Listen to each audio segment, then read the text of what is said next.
제가 잠깐 기도하겠습니다. 주님, 저희가 주님의 이름으로 이곳에 모였습니다. 두세 사람이 모인 곳에 나도 너희와 함께 하신다는 약속을 기억하며 눈에는 보이지 않지만 주님께서 이곳에 함께 계심을 믿습니다. 주님의 보혈에 감사하고 또 성령의 기름 부음을 주님의 믿음으로 받아들입니다. 주님, 비록 적은 무리가 모였지만 주님 저희들에게 말씀해 주십시오. 이 시간이 주님의 귀한 음성을 들을 수 있는 은혜의 시간 되게 해주시고 저희들에게 들을 수 있는 귀와 또 말할 수 있는 혀를 주시고 주님이 말씀해 주십시오. 그래서 주님의 얼굴을 저희가 볼 수 있게 하시고 또 교회 안에 나타난 주님의 모습을 저희가 보고 기뻐하고 주님께 영광을 돌리게 해 주십시오. 예수님의 이름으로 기도하겠습니다. 아멘. 네, 저는 아까 말씀드렸던 최문석 형제입니다. 원래 제가 이거 나눠달라고 한 대상은 바울 사도처럼 그리스도 안에서 아버지 마음을 갖고 계신 분들, 어머니 마음을 갖고 계신 분들하고 또 아예 주님 안에서 처음 훈련받기 원하는 그런 젊은 청년들이 대상입니다, 사실은. 그래서 제가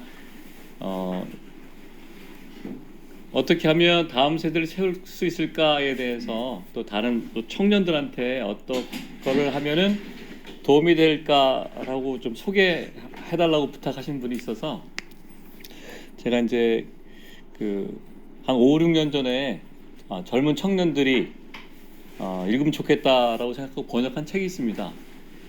그 책의 이름이 사역자를 훈련시켰던 바울의 길을 선택할 것인가 아니면 이교도의 신학 교육을 따를 것인가 이런 책인데 좀 약간 좀 제목이 살벌하죠. 근데 그 중에서 바울은 다음 세대를 어떻게 훈련시켰을까라는 부분에서 일부 원래 소개할 마음을 갖고 있었는데 여기 계신 분들은 이제 제가 보니까 교회 안에서 아버지의 마음을 갖고 계신 분들이라고 생각하고 그런 마음으로 들어주시면 좋을 것 같습니다. 예전에 이제 저는 이 책을 이렇게 읽으면서 개인적으로는 좀 흥미가 많이 있었어요. 왜냐하면 이제 사실 성경에서 우리가 성경을 너무 잘 모르기도 하고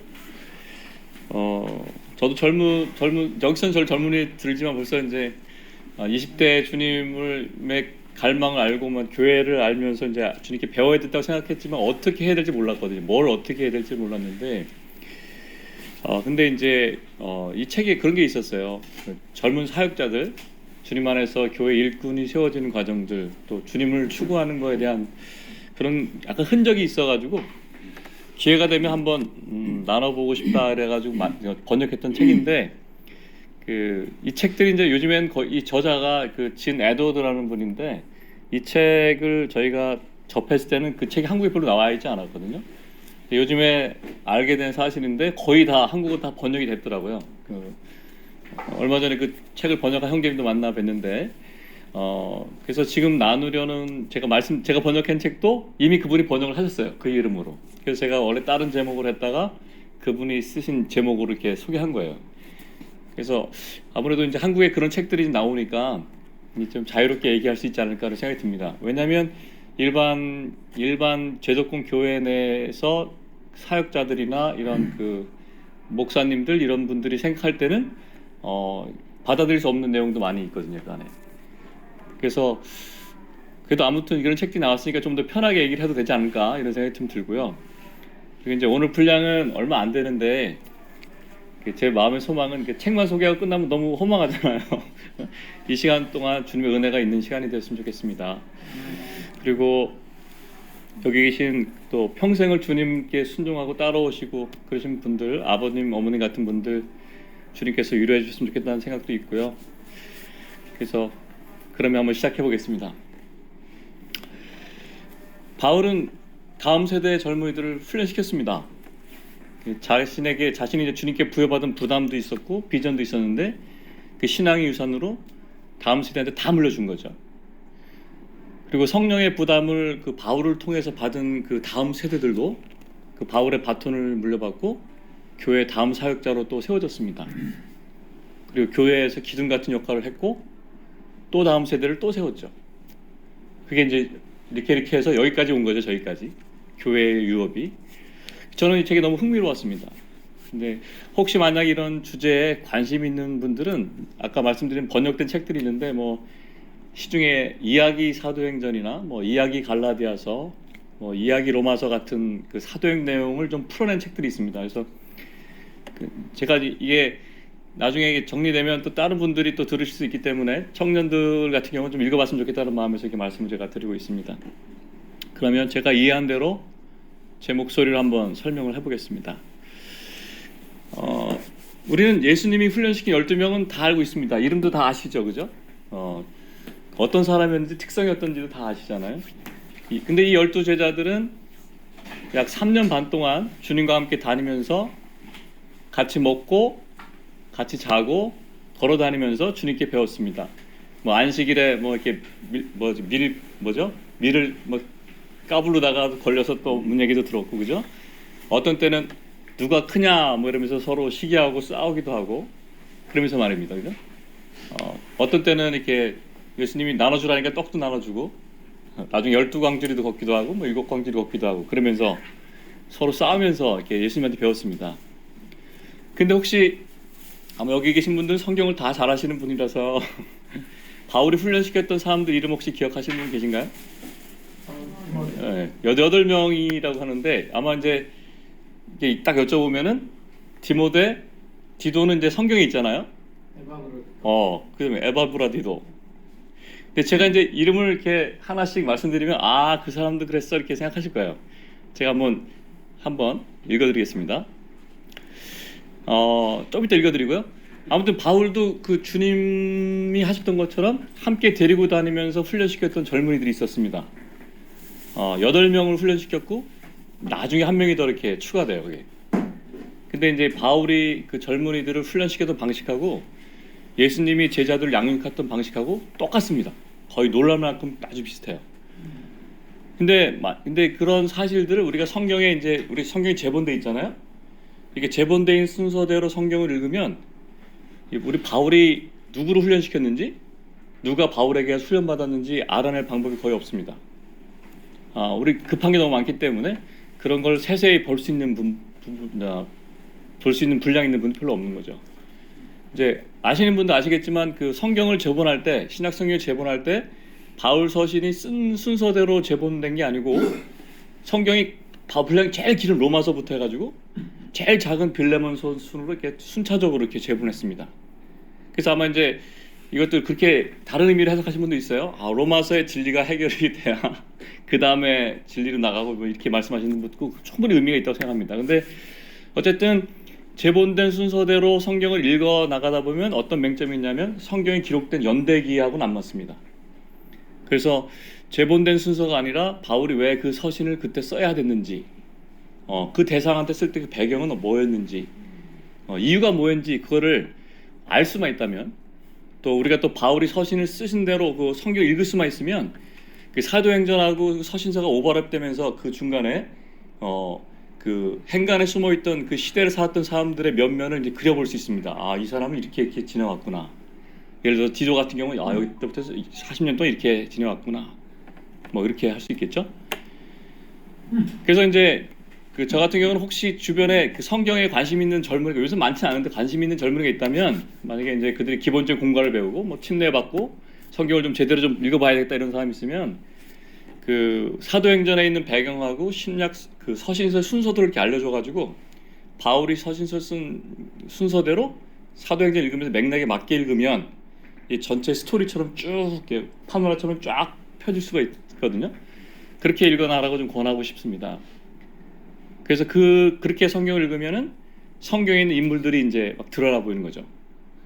말씀하셨던 에바브라 디도가 어떻게 해서 어떤 생활을 했는지 뭐 이런 거. 참고로 이제 구약 성경도 그 제본된 성경들도 연대별로 정돈한 성경이 있습니다. 그 이제 한국어로는 번역이 되지 않았는데 영어로는 더 데일리 바이블이라는 성경이 있거든요.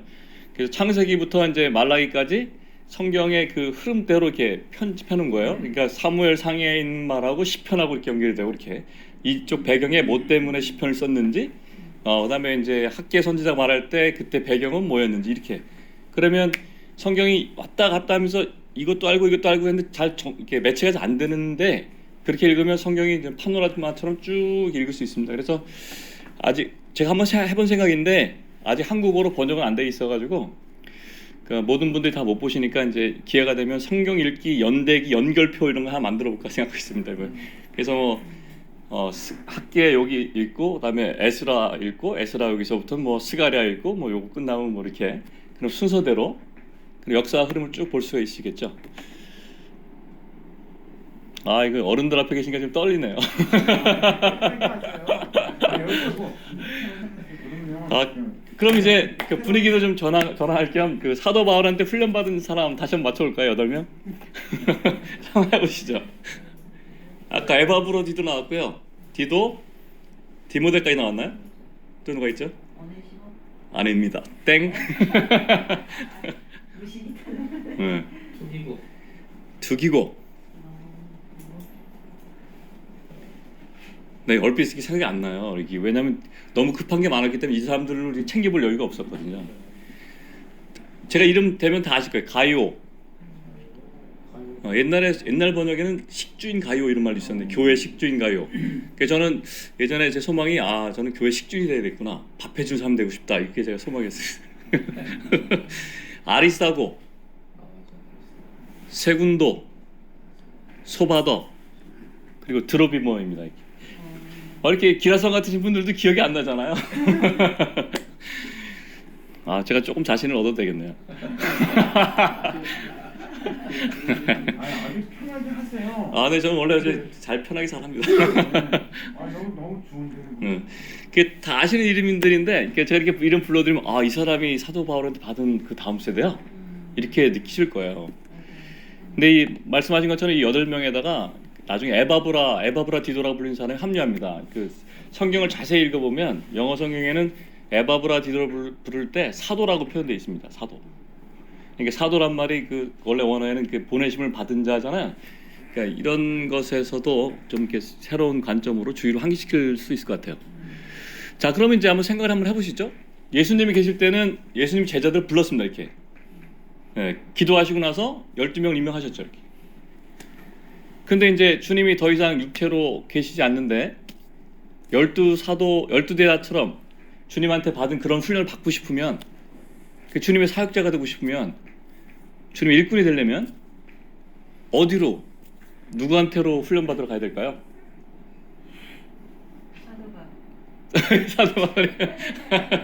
사도 바울의 삶이니까 그렇겠죠. 이 저자는 이렇게 얘기합니다. 교회를 세우는 삶을 살았던 그 바울의 삶에서 그 해답을 발견할 수 있다. 이렇게 얘기를 하고 있습니다. 다 동의하실 거예요. 저도 그렇게 생각합니다. 그래서 우리가 가야 될 방향을 보여주는 거는 바울이 그 다음 세대를 훈련시켰던 그 성경에 있는 방식 그대로, 그 방법 그대로라고 생각합니다. 그 사람들은 교회 안에서, 교회를 통해서, 교회에서 훈련받았습니다. 그게 중요한 것 같아요. 교회 안에서, 교회를 통해서, 교회에게 훈련받는 거죠. 이 8사람은 그 에베소로 호출됐습니다. 호출되었고 에베소에 도착했고 에베소에서 훈련을 받게 됩니다. 거의 3년 동안 바울하고 먹고 자고 하면서 말입니다. 마치 예수님 제자들이 함께 먹고 자고 걷고 하면서 하는 거 똑같이 했습니다. 그럼 이 8명이라는 사람이 에베소에 불려왔잖아요. 그럼 이 사람이 그 에베소에 올 수 있는 자격이 있었을 거 아닙니까? 아무나 부르진 않았을 거 아니에요. 그 자격이 무엇이었을까요?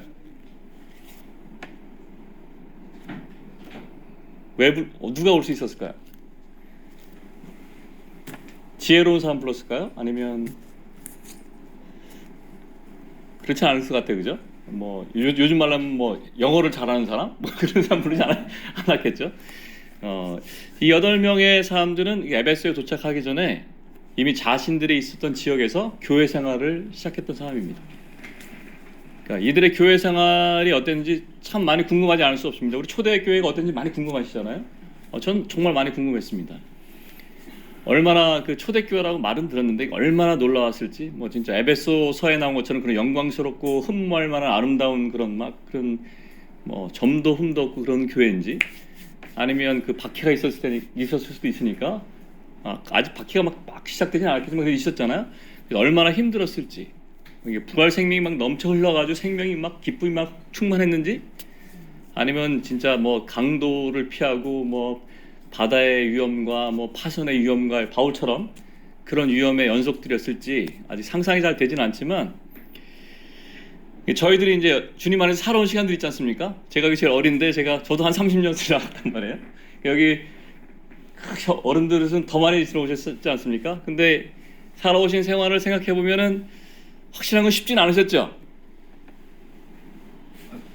다시 잘 못 들어. 네, 그 교회 생활 해오신 게 쉽지 않으셨죠? 행복하셨습니까, 늘 맨날? 쉬운 사람도 있고 어려운 사람도 있고 그렇지. 각자가 틀릴 거라서.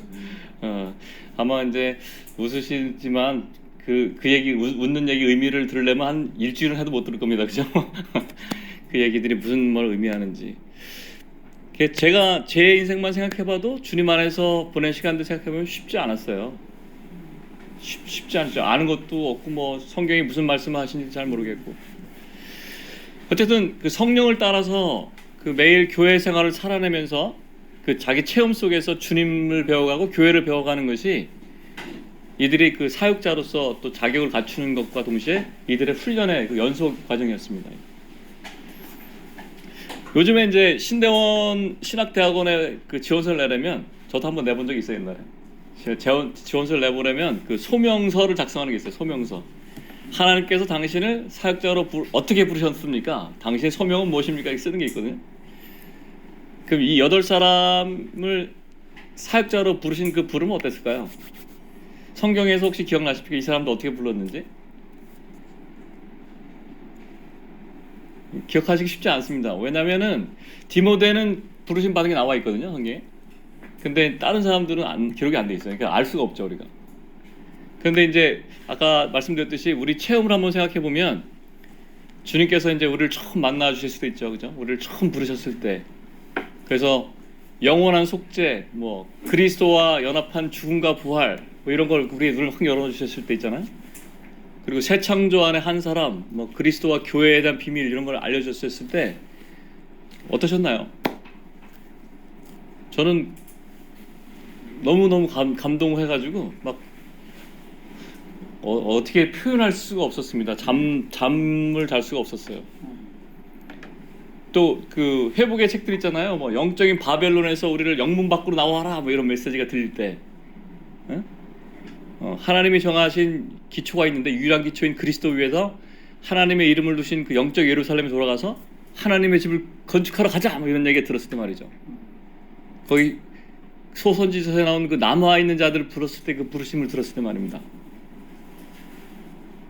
가슴이 너무너무 뛰었죠. 저는 아마 여기 계신 형제자매님들 다 그러셨을 겁니다. 주님이 제 이름을 이렇게 내 이름을 불러주신 게 너무 놀라고, 내가 나를 볼 때는 완전히 죄인인데, 죄인 투성인데, 이거 어디서 해결할 방법이 없는 죄인인데 나를 주님의 세계 안에 불러주셨고, 죄도 다 용서했다 그러고 그죠?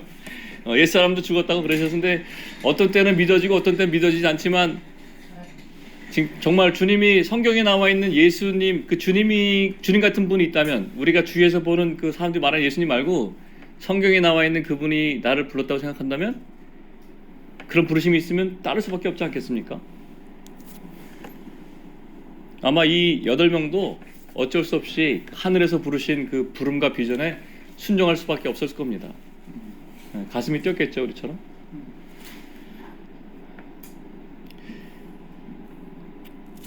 이 사람들은 자기들이 자원해서만 그 훈련받으러 온 사람은 아니었습니다. 이미 교회가, 그쪽 지역에 교회가 생길 때부터 처음부터 있었고, 그쪽 지역 교회에 있는 사람들로부터 저 사람은 누구야? 라는 걸 속속에 다 알고 있던 사람이죠.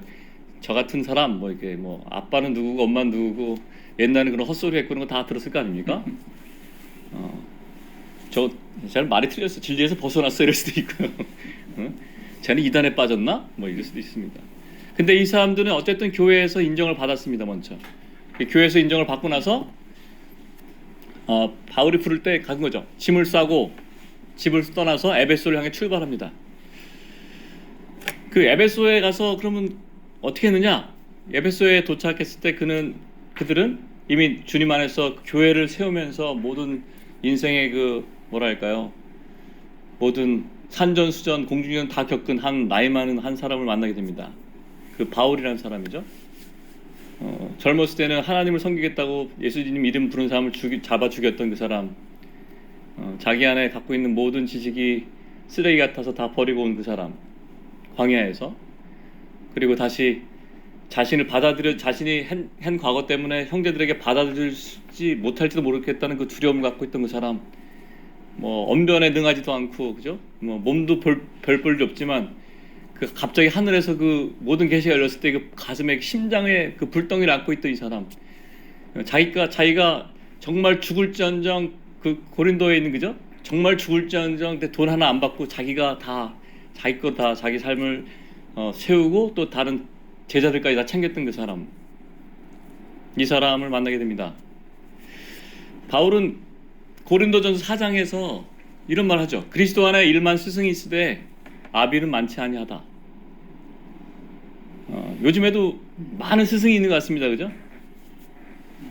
사도 요한도 요한 1세에서 아비드라라고 이렇게 부르고 있습니다.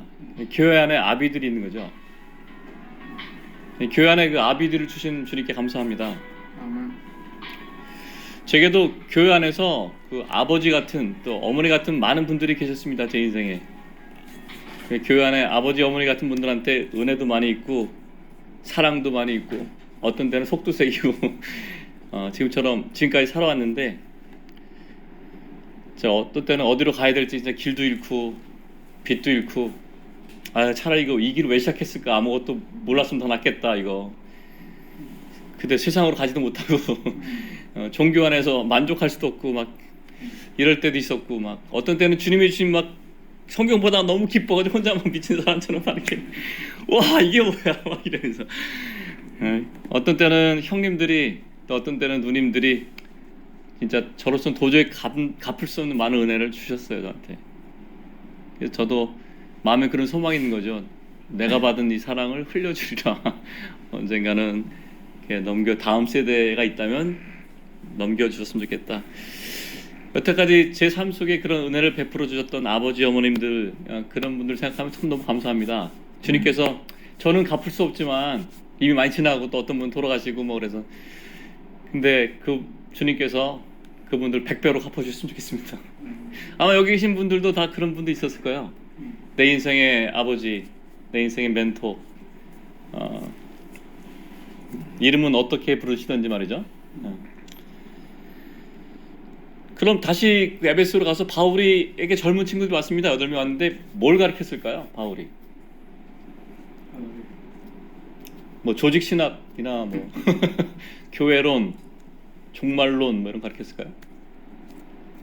전천년설, 환란 후 휴거, 설교학, 뭐 실천신학 이런 거예요. 네.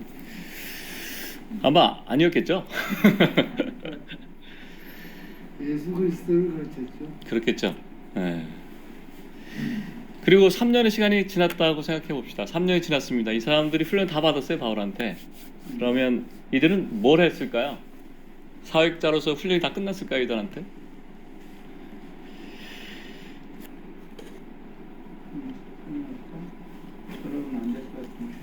에베소에서 훈련이 끝났지만 말씀하신 것처럼 이들한테는 아직 졸업하지 못한 학교가 남았습니다. 그 이름 아마 다 아실 거예요. 우리가 다 아는 이름입니다. 그리스도의 학교, School of Christ. 성령께서 그리스도 안에서 우리에게 주신 그 아들의 유업을 받으라고 계속 성장시키고 가르치는 그 학교죠. 다 아시는 것처럼 이 학교는 졸업장이 없습니다. 주님과 바울이 훈련시켰던 방식을 생각해 보면은 진짜 하나님만 생각하실 수 있는 그런 방식인 것 같아요. 누가 그런 걸 생각할 수 있겠습니까? 네, 제가 뭐 커리큘럼 짠다거나 아마 여러분이 짜시면 아마 자신도 모르긴 사이에 그 플라톤이나 아리스토텔레스 사상의 영향을 받은 뭐 수사학이나 뭐 논리학 무슨 론 뭐 이런 거 가르치지 않겠습니까? 하나님이 생각하신 방법 이런 거죠. 생명을 부딪히고 자기가 받은 생명을 다 쏟아내야지 살릴 수 있는 그런 생명의 길. 사망은 내 안에 역사하고 생명은 다른 사람에게 쏟아붓는 그런 십자가의 길 말입니다. 내가 죽고 생명을 쏟아부어야지 다른 지체에게 그리스도의 형상을 새겨줄 수 있는 그런 유일한 길. 목자가 죽어야지 양이 사는 거. 생명의 사역자의 노선을 가르치지 않겠습니까? 제가 청년들에게 이렇게 하고 싶은 말씀을 생각해라 보라 했어서 제가 이제 청년들 좀 생각해봤는데 이제 요한일서에 이런 말씀이 있더라고요. 청년들아, 내가 너에게 쓰는 것은 너희가 악한 자를 이겼음이라. 성경에는 이 정도 돼야 청년이라고 얘기하는 것 같습니다. 청년들아, 내가 너에게 쓴 것은 너희가 강하고 하나님의 말씀이 너희 안에 거하시며 너희가 흉악한 자를 이겼음이라. 이런 사람이 청년입니다. 성경에서 말하는 청년. 그리스도의 십자가에서 생명을 받고 그리스도의 십자가에 옛사람을 함께 못 받고, 그죠? 자기가 죽은 거를 인정하고 그리스도의 부활에 연합해서 거듭난 자들, 새 생명 가운데 아들의 명분에 이르기까지 그 십자가의 길을 가고 있는 사람들, 이 사람들이 악한 자를 이긴 청년들입니다. 청년들이 계시죠? 청년들에게 한번 이렇게 물어보겠습니다. 여기 계신 분들은 이제 아버님이시기도 하고 청년들이신 것도 같습니다. 여러분은 그리스도 학교에서 그 성경이 기록된 대로, 성경이 가르치시는 대로 성령이 정말 가르치시는 그런 훈련을 받고 싶지 않으십니까? 사람의 가르침과 사람의 훈련을 다 뒤로 던져버리고 사람에게 배운 거 다 버리고 주님께서 또 성령께 훈련 받아오신 여기 계신 교회 안의 아버지, 또 큰 형님들, 어머님들, 전통과 제도를 떠나서 오직 주님께 순종하려고 여태까지 엄청난 대가를 지불하고 온 삶을 다 들여오셨잖아요. 제가 이제 이 소개를 하면서 제가 주님께 기도한 게 있습니다. 주님, 교회 안에 아버지와 어미들이 계신데 그분에게 혹시 드리고 싶은 말씀이 있습니까? 있으면 좀 저에게 주십시오. 이렇게 기도했습니다.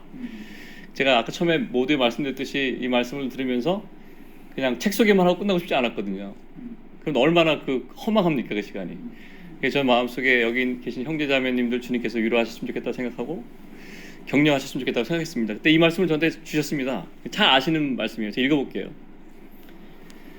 잘하였도다 착하고 충성된 종아, 내가 적은 일에 충성하였음에 내가 많은 것을 내게 맡기리니 내 주인의 즐거움에 참여할지어다. 아마 이 말씀을 주님께서 하시면 얼마나 좋을까요, 그죠? 각자한테. 아마 이 말씀을, 저는 이 말씀이 생각하면 너무 기뻤습니다.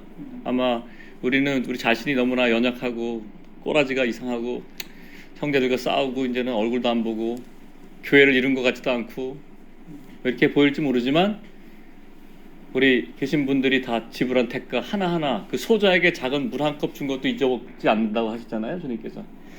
수고를 다 기억하시고, 아마 저는 주님께서 이런 마음으로 위로하시고 계신다고 생각합니다. 착하고 충성된 종아, 내가 적은 일에 충성하였음에, 일을 이뤘는지 모릅니다. 여기 그런 얘기 없어요. 일을 이뤘는지 얘기 없고요. 내가 적은 것에 충성했다.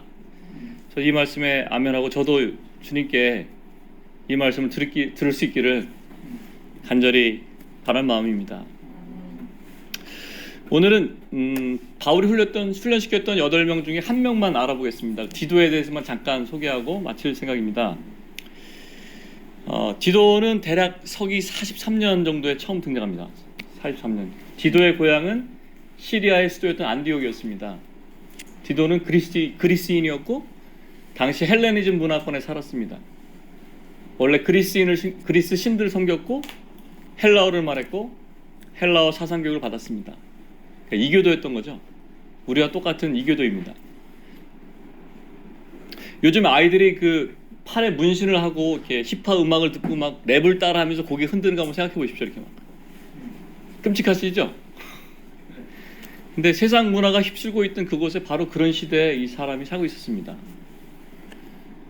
우리가 이제 그 사도행전에 나와 있는 디도, 사도행전에 아니죠, 그 바울 서신서에 있는 디도의 행적을 찾아보려면 이 사람의 나이를 한번 좀 이렇게 가정해 놓고 시작하면은 이렇게 행적을 좀 찾아보기 좀 쉽습니다. 물론 정확한 나이는 아니겠지만 말이죠.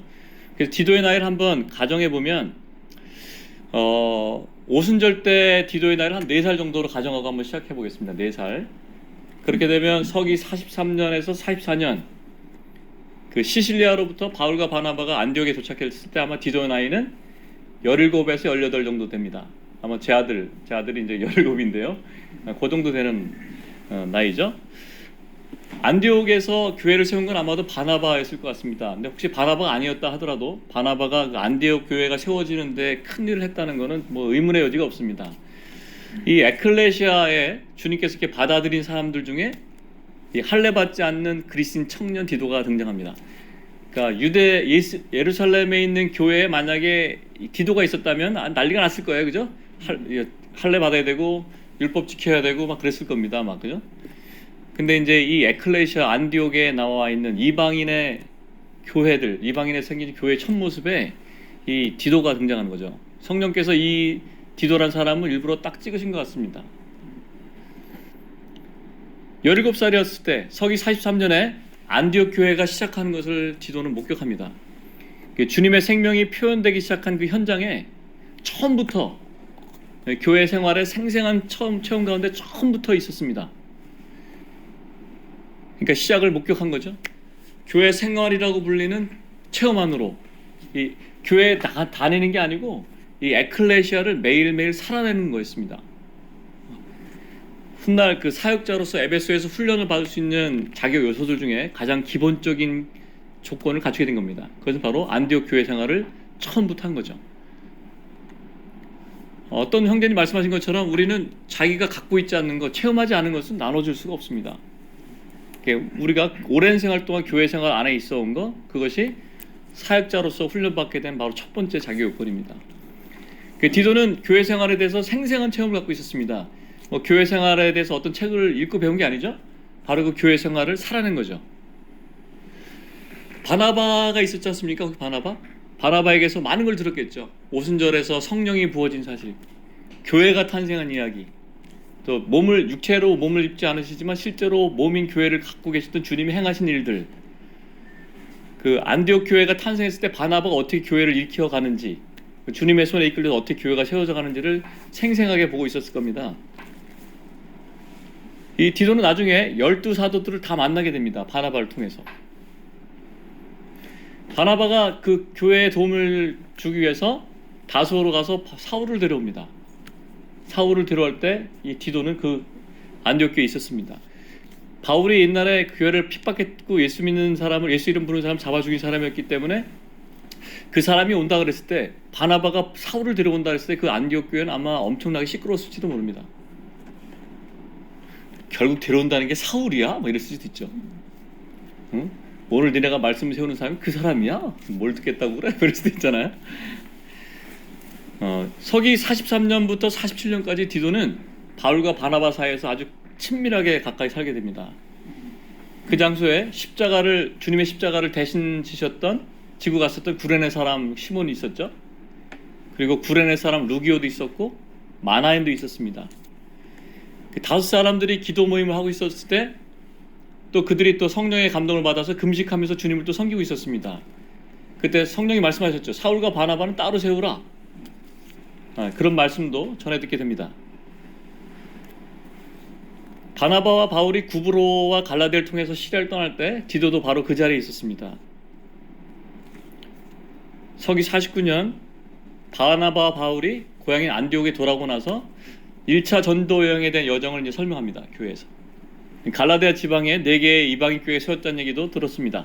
그때 디도는 바로 같이 있는 거죠. 우리 지금 이 정도 모여서 할 수도 있잖아요. 여기서 여기 디도는 여기 있고 여기 바울과 바나바가 이렇게 설명할 수 있잖아요. 이렇게. 주님께서 이방 사람들에게 복음의 문을 어떻게 여셨는지 그것도 얘기하셨죠, 그죠? 그 힘들고 어려웠던 여정들, 뭐 매 맞고 돌로 침을 받고 거절당하고 뭐 쫓겨났던 이런 것들, 그 모든 것들을 아마 다 들었을 겁니다. 앞에서 어떤 형제님이 말하는 것 중에 다 들으셨겠죠. 또 밤빌리아에서 요한 마가가 바울과 바나바를 내팽개치고 자기가 집에 돌아갔잖아요, 그냥. 그때 그런 것도 들었겠죠. 그때 무슨 생각을 했을까요, 디도는? 안 돼. 좀 불쌍해 보이지 않았을까요, 마가가? 저 뭐 하는 거야? 옛날에 예수님도 봤다 그랬는데 뭘 그걸 못 참고 도망가기는. 그랬을지도 모릅니다. 서기 50년쯤 돼서 베드로가 예루살렘에서 안디옥 교회를 방문합니다. 갑자기 저 이방인 사람들과 밥을 같이 먹던 베드로가 있었는데 유대에서 예루살렘에서 그 바리새파 그리스도인들이 오니까 갑자기 베드로의 태도가 바뀝니다. 바울이 일어나서 그 기라성 같은 그 베드로한테 뭐라고 합니다. 뭐 이렇게 했겠죠. 진리에서 벗어났어 당신은, 뭐 이렇게 얘기했을 겁니다. 큰 혼동과 혼란이 이제 안디옥 교회에서 막 일어났겠죠. 무슨 생각을 했을까요, 디도는? 사울도 대단하지만 베드로한테 그런 말 할 수 있는 거야? 그러지 않았을까요? 저 같은 말도 못 붙였을 것 같습니다. 어떻게요? 경랑이 몰아치는 교회 생활이 이제 시작된 거죠. 아마 형태는 다르지만 우리 본질적인 거는 우리 현재 모습하고 다르지 않을 거라 생각합니다. 디도는 그 안디옥 교회에서 예루살렘을 보내서 그 문제를 해결해야 되는 그런 얘기가 막 있었을 때 안디옥 교회가 자기를 선택했다는 것을 알게 됩니다. 아마 자기가 놀랐을 거예요. 내가 17, 18인데 나를 어떻게 해? 근데 바울은 더 심각한 얘기를 합니다. 내가 계시를 받았는데 너 가야 된대. 이렇게 얘기한 거예요, 바울이. 계시에 의해서 디도를 데려갔다고 그랬거든요. 그래서 디도는 그 바울과 바나바와 함께 예루살렘에 갔죠. 가서 12사도를 만났고 또 그 율법주의자들에 의해서 이루어진 문제들이 해결되는 그 과정에 있었죠. 뭐 그리스도의 은혜에 의한 구원인가 아니면 그리스도에다가 율법까지 딱 더한 구원인가, 뭐 이런 심각한 논쟁을 벌이고 있는 현장에 자기가 있었습니다. 한번 생각해 보세요. 그 기라성 같은 그 형제들 막 랍비옷 같은 거 옷 입고 막 유대 복장을 다 한 형제들 사이에 힙합하는 청년이 서 있다고 생각해 보십시오. 이게 모습은 다 이교도의 모습 아닙니까? 의복도 헬라 옷이었을 테고, 그죠? 말투도 그랬을 테고. 할례 받지 않는 한 젊은 청년 디도가 그 심각한 논쟁을 하고 있는 현장에 같이 있는 거예요. 이렇게.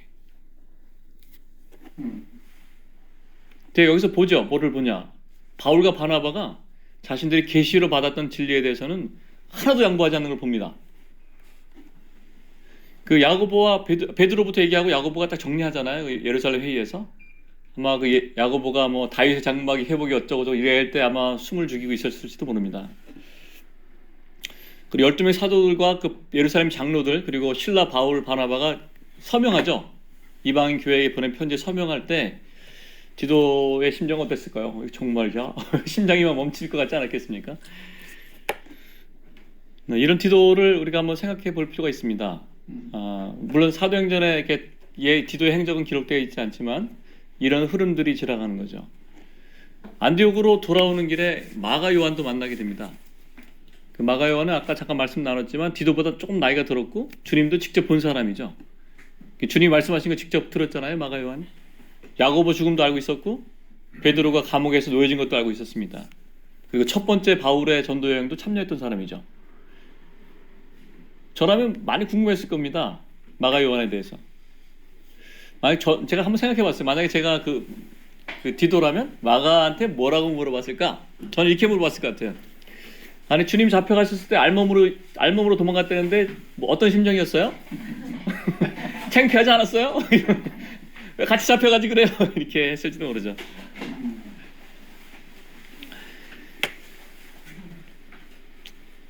(2차) 전도여행을 계획합니다. 바울과 바나바가.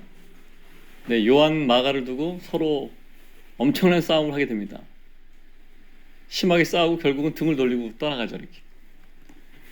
그 위대한 바울, 바나바, 그 기라성 같은 그 두 거성들이 서로 피 터지게 싸우는 걸 생생하게 목격하게 된 거죠. 이럴 수가. 얼마나 놀랐을까요?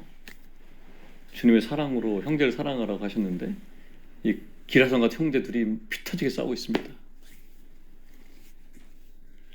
무슨 얘기했는지 성경에 기록되어 있지 않지만 아마 여기 영어로는 아주 심한 논쟁이라 했기 때문에 별의별 얘기를 다 했을 겁니다. 당신 성격이 이래서 안 돼.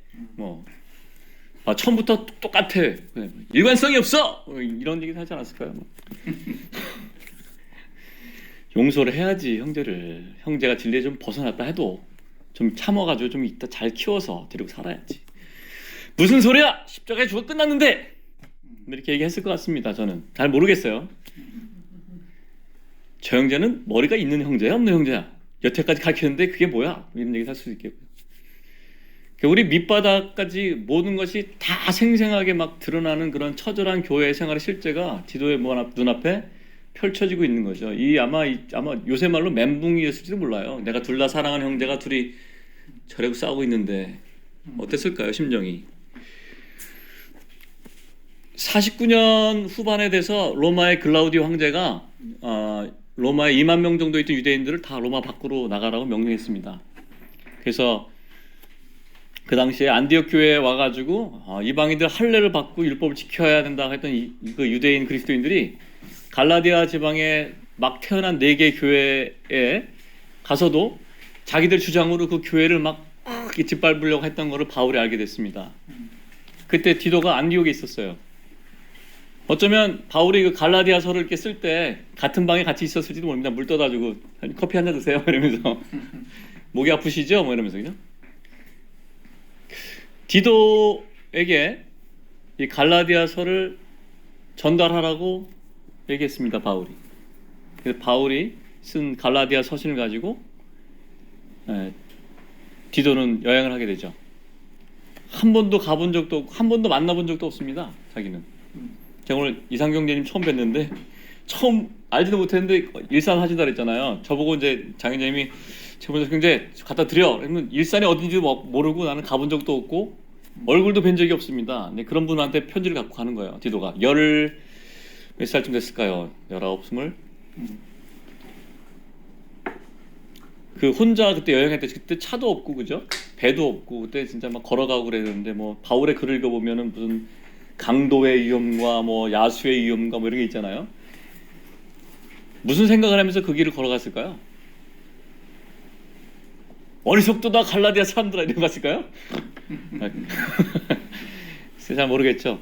그 젊은 형제가 어떻게 갔을까요, 그 길을? 디도가 갈라디아 지방에 도착하고 나서 바울이 신라와 함께 안디옥으로 돌아옵니다. 그리고 디도도 갈라디아서를 전달하고 고향에 돌아와서 교회 생활이라고 하는 시간들을 계속해서 진행하는 거죠. 혹시 디도가 바울의 두 번째 전도 여행도 같이 갔을까요? 어떨 것 같으세요?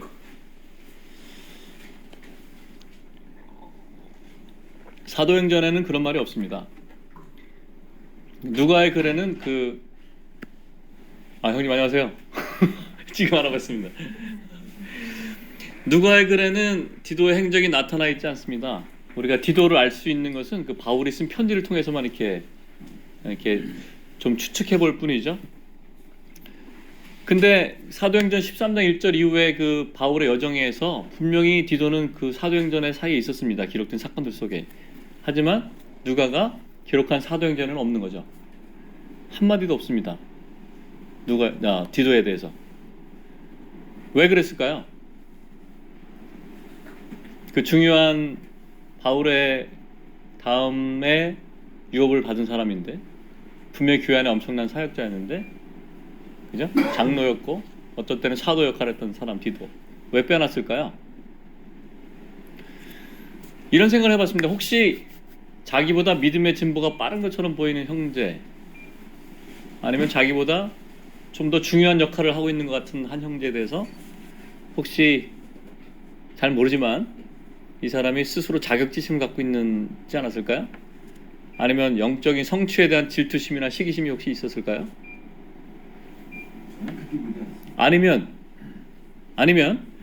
어떤 사랑하는 형제가 전면으로 드러나서 원수에게 공격을 받을 수 있는 가능성을 좀 이렇게 피하게 하려고 디도를 좀 숨겨주고 감춰두고 싶은 마음이었을까요? 아니면 성령께서 필요 없으니까 너는 좀 이렇게 감춰두셨을까요? 잘 모릅니다. 우리 여기는 나와 있지 않으니까, 그죠? 자, 하지만 우리가 알 수 있는 건 이겁니다. 어쨌든 디도는 그 경랑이 몰아치는 그 초대교회 삶의 실제 속에 살고 있었던 거죠.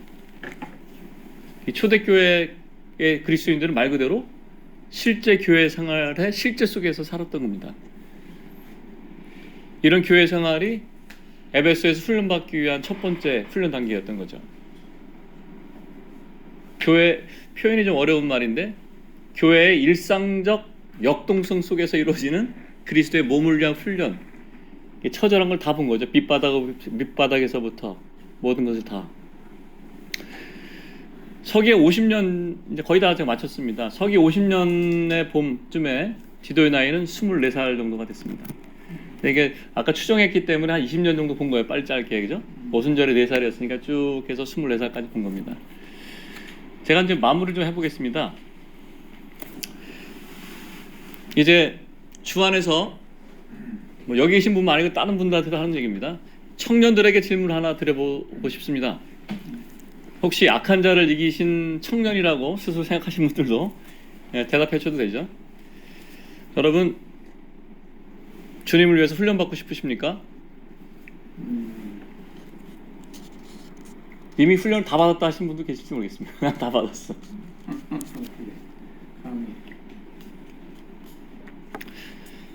저도 청년회 때 주님께 훈련을 받고 싶었습니다. 대학원을 가려고 좀 고심도 많이 했고요. 다른 모임에 있는 어떤 훈련 센터도 가고 싶었고, 외국에 소위 교회 생활이라는 것을 실행하고 있는 사람들 만나가지고 같이 공동체 생활도 하고 훈련받고 좀 배우고 싶었습니다. 그런데 그때 제가 돈이 없을 때잖아요. 돈이 없어서 못 갔습니다. 그때. 만약 제가 제 마음대로 쓸 수 있는 돈이 있었다면 저는 분명히 갔을 거예요.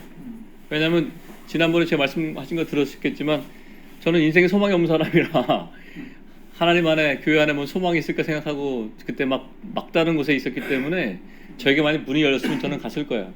거기 어디든지. 그게 뭐 선교지였든지 어디든지 갔을 거예요, 그 당시. 그래서 돈이 없었잖아요. 주님께 기도했습니다. 그때 주님께 기도했습니다. 주님,